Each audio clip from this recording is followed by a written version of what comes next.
Hi friends, welcome to my channel. Prabhavati కారణంగా ప్రాణాపాయ స్థితిలో ఉన్న మీనా తల్లి పార్వతి ఊహించని నిర్ణయం తీసుకున్న సత్యం. అసలు ఇదంతా ఎలా జరగబోతుందనేది ఈ వీడియోలో తెలుసుకుందాం.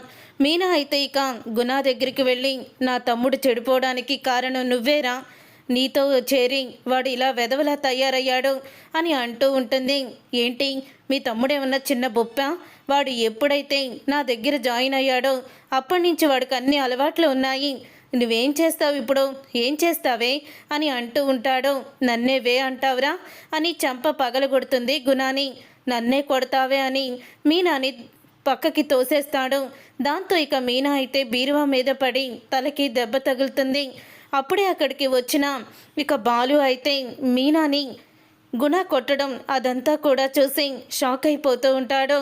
మీనా అని గట్టిగా అరుస్తాడు. రే, నువ్వు నా భార్యని కొడతావురా, నిన్ను ఏం చేస్తానో చూడు అంటూ గుణాని చితకబాస్తాడు.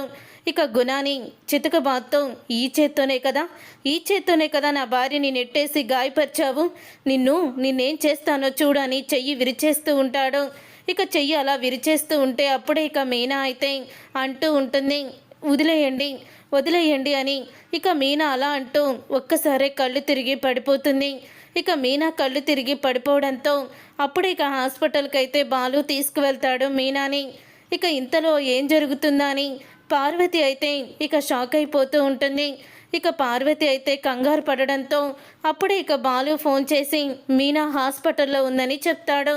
ఇక దాంతో ఇక పార్వతి సుమతి ఇద్దరు కూడా కంగారు పడుతూ హాస్పిటల్కి అయితే వస్తారు. ఏమైంది బాబు అని అడుగుతూ ఉంటుంది కంగారు పడుతూ పార్వతి. ఏమైందంటారేంటి, ఆ గుణగాడితో గొడవ పెట్టుకోవడానికి వెళ్ళింది, వాడు మీనాని కొట్టాడు అని అంటూ ఉంటాడు. బాలు అయితే అందుకని శివని నేను అక్కడికి వెళ్ళొద్దన్నాను, కానీ శివ మాత్రం అసలు కూడా వినిపించుకోలేదు అని అంటూ ఉంటే ఇంతలో ఇక శివ కూడా హాస్పిటల్కి వస్తాడు. హాస్పిటల్కి వచ్చిన తర్వాత అప్పుడే ఇక శివాని పార్వతి అయితే కొడుతుంది. నీ కారణంగా ఈరోజు మీనాకి తలకి దెబ్బ తగిలిందిరా, దాన్ని కూడా చంపేస్తావా నువ్వు? మీ నాన్నని ఎలాగో పొట్టను పెట్టుకున్నావు, ఇక మీ అక్కని కూడా చంపాలని చూస్తున్నావా అని పార్వతి నిలదీస్తూ ఉంటుంది. అమ్మా అని అనగానే, అవునరా, నువ్వు అన్నా అంటూ ఆ గుణాగాడిని నెత్తిన పెట్టుకున్నావు కదా, సొంత బావని కూడా గుణ చెప్పిన మాటలు విని అపార్థం చేసుకున్నావు. ఈరోజు నీ గురించి అడగడానికి వెళ్ళిన మీ అక్కని దుర్భాషలాడి మీ అక్కని నెట్టేసి తలకి గాయం చేశాడు అని అంటూ ఉంటే, నన్ను క్షమించక్క, ఇలా జరుగుతుందని అనుకోలేదు అని అంటూ ఉంటాడు. శివ, రే, నేను మాత్రం ఇక నీతో మాట్లాడదలుచుకోలేదు, వెళ్ళిపోరా నా కళ్ళ ముందు నుంచి అని మీనా అయితే అంటూ ఉంటుంది. అంత మాటను కదక్క, నువ్వు మాట్లాడకపోతే నేను తట్టుకోలేనక్క అని అంటూ ఉంటే, నువ్వు ఆ గుణ దగ్గర పని మానేసినప్పుడే నేను నీతో మాట్లాడతాను, అప్పటి వరకు నీకు నాకు ఎటువంటి సంబంధం లేదు అని అంటూ ఉంటుంది. మీనా అయితే అది విని ఇంకా చాలా బాధపడుతూ ఉంటాడు. ఇంకా బాలు అయితే అంతా కూడా నీ మంచి కోసమే చెప్తున్నాము, కానీ నువ్వు మాత్రం వినిపించుకోవడం లేదు, ఇప్పటికైనా ఆ గుణగాడిని వదిలేసాయి, ఇంతకన్నా నీకు ఏమీ చెప్పలేము అని అంటూ ఉంటాడు బాలు. అప్పుడే ఇక గుణ గురించి ఆలోచిస్తూ ఉంటాడు శివ. ఇక శివ అయితే గుణ దగ్గరికి వెళ్తాడు. అప్పుడే గుణ అయితే ఈ శివగాడికి మొత్తం చెప్పేసి ఉంటారు. ఇప్పుడు ఈడు ఎలా రియాక్ట్ అవుతాడో అని అనుకుంటూ, ఏమైందన్నా, అసలు ఏం జరిగింది అని అడుగుతూ ఉంటాడు. అప్పుడే ఇక గుణ అయితే జరిగింది మార్చేసి చెప్తాడు. గుణ మార్చేసి చెప్పి, ఇలా మీ అక్కని నేను తొయ్యలేదు, తనే నన్ను కొట్టింది, నేను అప్పుడు కొడుతుంటే వెనక్కి నెట్టేసరికి గోడ మీద పడింది, ముందే తనే కొట్టింది అని అంటూ ఉంటాడు. అన్నా, ఏమీ అనుకోవద్దు, నేను నీ దగ్గర పని మానేస్తున్నాను అని అంటూ ఉంటాడు శివ.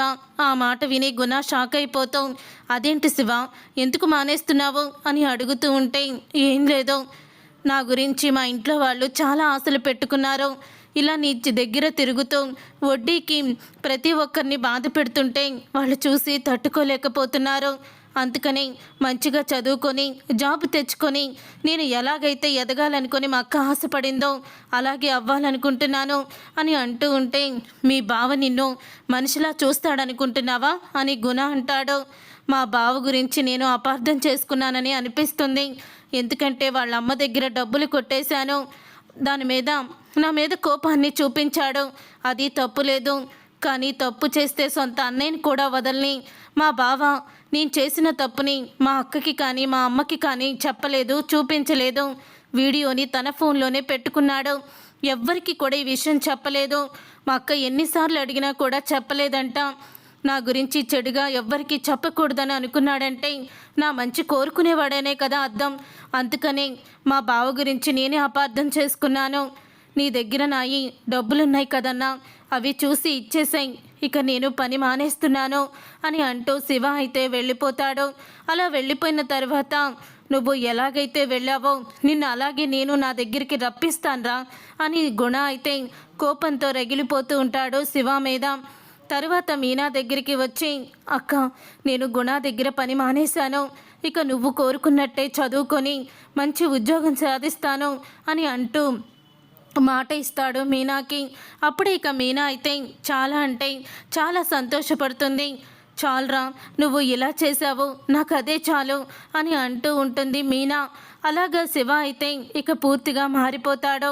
ఇక శివాని ఎలాగైనా పనిలోకి జాయిన్ చేసుకోవాలని గుణ అయితే ప్లాన్ చేస్తూ ఉండగా ఇంతలో రోహిణి దినేష్ డబ్బు అడగడంతో మళ్ళీ గుణ దగ్గరికి అప్పు కోసమని వస్తుంది. ఇక రోహిణిని చూసి ఈ రోహిణి ద్వారానే బాలు ఫోన్లో ఉన్న వీడియోని సంపాదించి ఆ వీడియోని అడ్డు పెట్టుకొని నేను ఆ శివగాడిని ఒక ఆట ఆడిస్తాను అని అనుకుంటూ గుణ అయితే, ఏంటి రోహిణి గారు ఈ మధ్య కనిపించడం లేదు, ఏంటి ఇలా వచ్చారు అని అడుగుతూ ఉంటాడు నవ్వుతో. మీతో కొంచెం అవసరమైంది, నాకు కొంచెం డబ్బు కావాలి అని అంటూ ఉంటే, తీసుకువెళ్ళండి ఎంత డబ్బైనా ఇస్తాను అని అంటూ ఉంటాడు గుణ. ఈ డబ్బు నాకు మళ్ళీ తిరిగి ఇవ్వాల్సిన అవసరం కూడా లేదు అని అనగానే, ఏంటి మీరు చెప్పేది, తిరిగి ఇవ్వాల్సిన అవసరం లేదా, అదేంటి అలా మాట్లాడుతున్నారు అని అడుగుతూ ఉంటే, అవును తిరిగి ఇవ్వాల్సిన అవసరం లేదు, మీతో నాకు ఒక పనుంది అందుకని అని అంటూ ఉంటాడు. ఏంటది, నేనేమి క్రిమినల్ పనులు చేయను అని అంటూ ఉంటుంది రోహిణి. క్రిమినల్ పనులేం కాదు, నాకు మీ మరిది బాలు ఉన్నాడు కదా, తన సెల్ ఫోన్ కావాలి అని అంటూ ఉంటాడు గుణ. ఆ మాట విని ఒక్కసారే రోహిణి విద్య షాక్ అయిపోతూ, మా మరిది సెల్ ఫోన్ కావాలా, ఎందుకు అని అడుగుతూ ఉంటుంది. సెల్ ఫోన్ కావాలి ఎందుకంటే నాకు అది చాలా అవసరం అని అంటూ ఉంటాడు. ఆ ఫోను నాకు గనక ఇస్తే నువ్వు తీసుకున్న బాకీ, కట్టాల్సిన బాకీ మొత్తం కూడా నేను మాఫీ చేసేస్తాను అని గుణ అయితే చెప్తాడు. ఆ మాట విని ఇక రోహిణి అయితే చాలా ఆనందపడుతూ ఉంటుంది. అప్పుడే ఇక సరే అని ఒప్పుకుంటుంది. ఒప్పుకున్న తర్వాత, అంత ఈజీగా ఒప్పుకున్నావేంటే, ఆ బాలుగాడికి తెలిస్తే ఏమన్నా ఉందా అని అంటూ ఉంటుంది విద్య. ఇప్పుడు ఇంత బాకీ కొట్టేస్తానంటున్నాడే, ఫోనే కదా ఇచ్చేస్తాను అని అంటూ ఉంటుంది రోహిణి. తర్వాత ఇక మీనా బాలు ఇద్దరూ కూడా టెర్రస్ మీద పడుకుంటారు. ఇక బాలు ఫోన్ అయితే తన షర్టు జేబులోనే వదిలేస్తాడు. దాంతో ఇక షర్టు జేబులో ఉన్న ఫోన్ని తీసుకొని ఇక రోహిణి అయితే అసలు దీంట్లో గుణకి సంబంధించిన రహస్యం ఏముంది, గుణ ఈ ఫోనే కావాలని అంత అప్పు కొట్టేస్తానని ఎందుకంటున్నాడో, అసలు ఈ ఫోన్లో ఏముందో తెలుసుకోవాలి అని ఫోన్ మొత్తం కూడా సెర్చ్ చేస్తుంది. అప్పుడే ఇక ఫోన్లో అయితే వీడియో కనిపిస్తుంది శివాది. ఇక వీడియో కనిపించడంతో అప్పుడే ఒక్కసారి షాక్ అయిపోతూ ఉంటుంది రోహిణి. ఇక షాక్ అయిపోతూ, శివనే మా అత్తగారి దగ్గర డబ్బులు కొట్టేసింది, ఈ రహస్యాన్ని ఎవరికి చెప్పకుండా బాలు దాచిపెట్టాడా, అదే మనోజ్ ఏదన్నా నగలు కొట్టేసినా డబ్బు కొట్టేసినా తనని ఎన్ని మాటలని చిత్రవద చేస్తాడో, తన బామర్ది ఇంత తప్పు చేస్తే పైకి ఒక్క మాట కూడా అనలేదు, మీనాని అత్త ఏదోటి అంటుందని ఇలా చేశాడు, ఇప్పుడు నేను సరిగ్గా బుద్ధి చెప్పాలి అని అనుకుంటూ వెంటనే ఆ వీడియోని విద్యాకి షేర్ చేస్తుంది. ఇక విద్యాకి షేర్ చేసి ఈ వీడియో సోషల్ మీడియాలో రావాలి, అసలు ఎలా వైరల్ అయ్యిందో కూడా తెలియకూడదు అని అంటూ ఉంటుంది. అప్పుడే ఇక ఆ వీడియో చూసి, ఏంటే శివ మీ అత్తగారి దగ్గర డబ్బులు కొట్టేశాడా అని అంటూ ఉంటే, అవునే డబ్బులు కొట్టేశాడు, కానీ బాలు ఇది తెలియకుండా చాలా జాగ్రత్త పడ్డాడు, ఇది రేపొద్దున్నే మా అత్తగారికి నేను చూపించాలి అని అంటూ ఉంటుంది. అప్పుడే ఇక రోహిణి మళ్ళీ యథావిధిగా ఫోన్ అయితే పెట్టేస్తుంది బాలు జేబులోనే. అలా పెట్టేసిన తర్వాత ఇక ఉదయం అవ్వంగానే విద్య ఇక సోషల్ మీడియాలో ఆ వీడియో వైరల్ అయ్యేలా చేస్తుంది. ఇక ఆ వీడియో చూసి ప్రతి ఒక్కరూ కూడా షాక్ అయిపోతూ ఉంటారు. ఇక మనోజ్ అయితే వీడియో చూసి రోహిణికి చూపిస్తాడు. ఆ రోజు అమ్మ దగ్గర డబ్బులు కొట్టేసింది ఆ మీనా తమ్ముడు శివాని రోహిణి. ఈ విషయం బాలుగాడు మన దగ్గర దాచిపెట్టినట్టున్నాడు అని అంటూ ఉంటాడు మనోజ్ అయితే. అప్పుడే ఇక రోహిణి అయితే వెంటనే ఆ వీడియోని తీసుకువెళ్ళి ప్రభావతికి చూపిస్తుంది. అప్పుడే ప్రభావతి ఆ వీడియో చూసి, అంటే వీడు కావాలని నా దగ్గర డబ్బులు కొట్టేశాడు అని అంటూ ఉంటుంది. అవునత్తయ్య, ఆ రోజు వీడు కొట్టేసిన డబ్బుల గురించే కదా అందరి ముందు మిమ్మల్ని బోన్లో నిలబెట్టాడు బాలు. మీరేదో తప్పు చేసిన వాళ్ళలాగా అందరి ముందు తలంచుకున్నారు.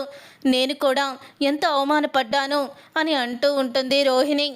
చెప్తాను, వీళ్ళ సంగతి చెప్తాను, ఇలా కాదు అని వెంటనే బయలుదేరుతుంది. ఇక మీనా అయితే అప్పుడే తన పుట్టింటి దగ్గర ఉంటుంది. మీనా కోసమని వాళ్ళమ్మ భోజనం వడ్డిస్తూ ఉంటుంది. ఇంతలో రోహిణి అయితే, ఆ రోజు నువ్వు కొట్టేయడం వల్లేరా నేను పార్లర్ని అమ్ముకోవాల్సి వచ్చింది. ఇప్పుడు నీ కుటుంబాన్ని అత్తగారు వస్తున్నారు, వీధిలో పెడతారు చూడు అని అంటూ ఉంటే అప్పుడే ఇక వెంటనే ప్రభావతి అయితే వస్తుంది. ప్రభావతి వచ్చి భోజనం చేస్తున్న శివాని మీనాని చూసి, రే నా దగ్గర డబ్బులు కొట్టేస్తావా అని శివాని కొడుతుంది. దాంతో ఇక మీనా అయితే, మా తమ్ముడు డబ్బులు కొట్టేయడం ఏంటి అని అడుగుతూ ఉంటుంది మీనా. మీ తమ్ముడే నా దగ్గర ఆ రోజు డబ్బులు కొట్టేశాడు, కావాల్సింటే వీడియో చూడు అని వీడియోని చూపిస్తుంది. అది చూసి షాక్ అయిపోతూ ఉంటుంది మీనా, పార్వతి అందరూ కూడా. అప్పుడే ఇక శివని బయటికి ఈడ్చుకొని వెళ్తుంది. ఇక ఇదంతా చూసి భయపడిపోతూ వెంటనే సుమతి అయితే సత్యానికి అలాగే బాలుకు కూడా ఫోన్ చేసేస్తుంది. బాలు సత్యాన్ని తీసుకొని వస్తాడు. ఇక వీధిలో పెట్టి శివని కొడుతున్న ప్రభావతిని ఆపి, ఏంటి నువ్వు చేస్తున్న పని ఆపు అని అంటూ ఉంటాడు సత్యం. అప్పుడే ఇక ప్రభావతి అయితే, వీడు నా దగ్గర డబ్బులు కొట్టేశాడండి, వీడి వల్లే కదా నేను ఆ రోజు జైల్లో లాగా బంధించి పడ్డాను అని అంటూ ఉంటుంది ప్రభావతి. ఇదంతా కూడా వీళ్ళకి తెలియకుండా ఏమీ జరగదో, తెలిసే ఉంటుంది, ఈ బాలుకు కూడా తెలిసే ఉంటుంది అని అంటూ ఉంటుంది ప్రభావతి. ముందు వాడిని వదులు, పద ఇంటికి అని ప్రభావతిని ఇంటికి తీసుకొస్తాడు. మీరు ఆపి ఉండకపోతే వాడిని చంపేసేదాన్ని అని అంటూ ఉంటుంది ప్రభావతి. ఇంకా చాలు ప్రభా ఆపు అని అనగానే, ఏంటి మీనా మీ తమ్ముడు ఇంత దొంగ అని అంటూ ఉంటుంది రోహిణి. అప్పుడే ఇంకా బాలు అయితే, ఇంట్లో కూడా దొంగలున్నారు, అది గుర్తుపెట్టుకో అని అంటూ ఉంటాడు. ఇది నీకు తెలిసే కదా జరిగింది అని అంటూ ఉంటుంది రోహిణి. అడగండి అత్తయ్య, బాలుకి తెలియకుండా ఏమీ జరుగుండదు అని అనగానే, రే నిజం చెప్పు, ఇది నీకు తెలుసు కదా అని అంటూ ఉంటే, తెలుసు, ఆ రోజు నువ్వు నాకు 1,00,000 రూపాయలు తీసుకొచ్చి ఇచ్చి నీ దగ్గర డబ్బులు కొట్టేసినవి ఇవి, వాడు పోలీస్ స్టేషన్లో ఉన్నాడన్నావు కదా, అంటే నీకు నిజం తెలిసే ఉంటుంది ఆ రోజు అని అనగానే, తెలుసు అని అంటూ ఉంటాడు బాలు. అప్పుడే ఇక బాలు ఆ మాట అనగానే, మరి ఎందుకు చెప్పలేదు నువ్వు అని అడుగుతూ ఉంటే, అదే మనోజ్ అయితే ఊరంతా కాల్చేస్తావు కదా మనోజ్ని, ఇక నన్ను టార్చర్ పెడతావు కదా, అంటే బామర్దిని ఏమీ అనకుండా పెళ్ళం బాధపడుతుంది అనుకున్నావు కదా అని అంటూ ఉంటుంది రోహిణి. అప్పుడే అవును అనుకున్నాను, ఇప్పుడేంటి ఆ 1,00,000 రూపాయలు తిరిగి వచ్చేసినాయి కదా, ఇంకా మీ ఆయన మింగిన డబ్బులు ఏమీ కట్టలేదు, కానీ వాడు డబ్బులు తీసుకొచ్చి ఇచ్చాడు, దీన్ని ఇంతటితో వదిలేయండి అని బాలు అయితే మీనాని తీసుకొని గదిలోకి వెళ్ళిపోతాడు. అప్పుడే మీనా అయితే బాలుని కౌగిలించుకొని, ఇన్ని రోజులు మా తమ్ముడు ఏం చేశాడు అని అడుగుతూ ఉంటే మీరు ఒక్క మాట కూడా నాతో చెప్పలేదు, నేను మా అమ్మ బాధపడతామని మీ గుండెల్లోనే ఆ బాధని దాచుకున్నారు కదా, మీలాంటి భర్త దొరికినందుకు నేను చాలా అదృష్టవంతురాల్ని అని అంటూ ఉంటుంది మీనా. అప్పుడే ఇక మీనా బాలు ఇంకా చాలా సంతోషంగా ఒకరినొకరు హత్తుకుంటారు. రోహిణి అయితే, అత్తయ్య మీరు ఎలాగైతే జైల్లో బంధించి ఉన్నారో అలాగే ఆ శివ కూడా జైలుకి వెళ్ళాలి అని అంటూ రెచ్చగొడుతూ ఉంటుంది ప్రభావతిని. అప్పుడే ఇక ప్రభావతి పోలీస్ స్టేషన్కి వెళ్ళి ఇక శివ మీద కంప్లైంట్ ఇస్తుంది. శివని పోలీసులు అరెస్ట్ చేయడానికి వస్తారు, నా కొడుకుని అరెస్ట్ చేయకండి, వాడి భవిష్యత్తు పోతుంది అని ప్రాధేయపడుతుంది పోలీసుల్ని. ఆవిడ మాట ఏం వినొద్దు అని ప్రభావతి దగ్గరుండి అరెస్ట్ చేయిస్తుంది. దాంతో ఒక్కసారి గుండె నొప్పితో కుప్పకూలిపోతుంది పార్వతి. ఇదంతా తెలుసుకొని మీనా అయితే హాస్పిటల్కి వస్తుంది. 24 గంటలు గడిస్తే కానీ ఏమీ చెప్పలేమని డాక్టర్లు అయితే అంటారు. అది విని షాక్ అయిపోతూ ఉంటుంది. మీనా అయితే అప్పుడే ఇక ప్రభావతి దగ్గరికి వెళ్ళి, ఇప్పుడు మీ కళ్ళు చల్లబడ్డాయా? నా తమ్ముణ్ణి అరెస్ట్ చేయించి మా అమ్మని హాస్పిటల్ పాలు చేశారు. 24 గంటలు గడిస్తే కానీ మా అమ్మకి చెప్పలేమంటున్నారు. మా అమ్మకి ఏదైనా జరగరాంది జరిగితే అని అంటూ ఉంటే, చచ్చిపోని మీ అమ్మని, పోతే పీడాకారం వదిలిపోతుంది అని అంటూ ఉంటుంది ప్రభావతి. ప్రభా, ఏం మాట్లాడుతున్నావు? అవును, నేను మాట్లాడేది తప్పేమీ కాదు అని అంటూ ఉంటే, ఒక మనిషి చనిపోవాలని అలా ఎలా కోరుకుంటున్నావు నువ్వు అని సత్యం అంటూ ఉంటాడు. నువ్వు ఆపుతావా? ఇంకా పార్వతి గురించి ఏమీ మాట్లాడుకో అని అంటూ ఉంటే, మీ మాట వినాల్సిన అవసరం నాకు లేదు. ఈ విషయంలో మీ మాట కూడా విన్నాం. ఒకవేళ మీ మాట వినాలనంటే మిమ్మల్ని నేను ఒక పరాయి వాళ్ళలాగే చూస్తాను అని అంటూ ప్రభావతి అంటుంది. ఆ మాట వినిక సత్యమైతే బయటికి వెళ్తాడు కోపంగా. మావయ్య గారు అని అంటూ వెనకాలే వస్తుంది మీనా. ఇక వెంటనే బకెట్లో నీళ్లు తీసుకొని తల మీద నుంచి గుమ్మరించుకొని, ఈ రోజు నుంచి నా భార్యకి నాకు ఎటువంటి సంబంధం లేదు అని ఊహించని నిర్ణయం తీసుకుంటాడు సత్యం. చూసారుగా ఫ్రెండ్స్, రాబోయే కథలో ఖచ్చితంగా ఇలాగే జరగబోతుంది. మరి ఇలాగే జరగాలని మీరైతే కోరుకుంటున్నారా? అయితే వీడియోని తప్పకుండా లైక్ చేసి ఛానల్ని సబ్స్క్రైబ్ చేసుకొని పక్కనే ఉన్న గంట సింబల్పై ఆల్ అని క్లిక్ చేయండి. అప్పుడే మేము పెట్టే ప్రతి వీడియో మీరు మిస్ కాకుండా చూసేవచ్చు.